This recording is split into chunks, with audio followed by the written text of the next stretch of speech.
Welcome back. Let's face it, unless you are very well off, maybe have a benefactor, you get a full scholarship, you're going to wind up paying a pretty penny for college. Say maybe 200 grand for a 4-year education. The only thing that costs more these days, a house. Here now to talk college saving strategy is Ian Wellham, certified college funding advisor, co-founder of Complete College Funding Solutions in Springfield. Thank you so much for coming on the show. We appreciate you being here.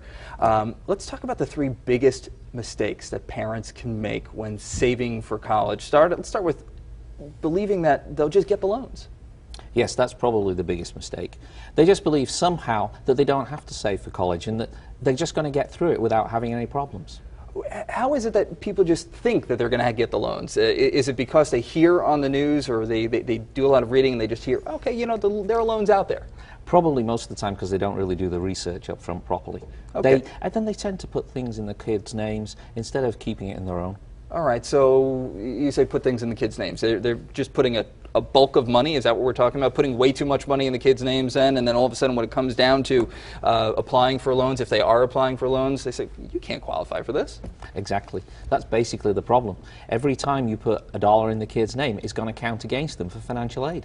And not taking advantage of the college aid system. So talk about that a little bit. What is it the parents are doing wrong?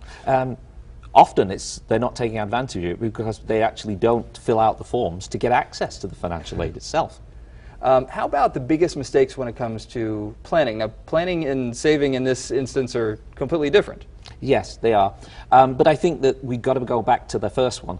If they don't fill out the financial aid forms, then you're not going to get access to all that government money. And most New Jersey families don't think about that early enough, and some of them don't fill it out at all. But how do you find the correct fit? What do you have to do to just to sit down and kind of make your pros and cons list, figure out what the correct fit is? Let's look at it from an academic perspective. You want to make sure that you're in the top 20 or 25% of the kids going into that college. Why do you want to do that? Well, there's 2 basic reasons for that. One is because you want to be academically comfortable. You want to be in your comfort zone. After all, what's the main purpose? When you go to college, you've got to finish and you've got to do well. And secondly, if you're in that top 20 or 25%, you're likely to get some of that all-important merit aid. And guess what? That's going to reduce the cost of college.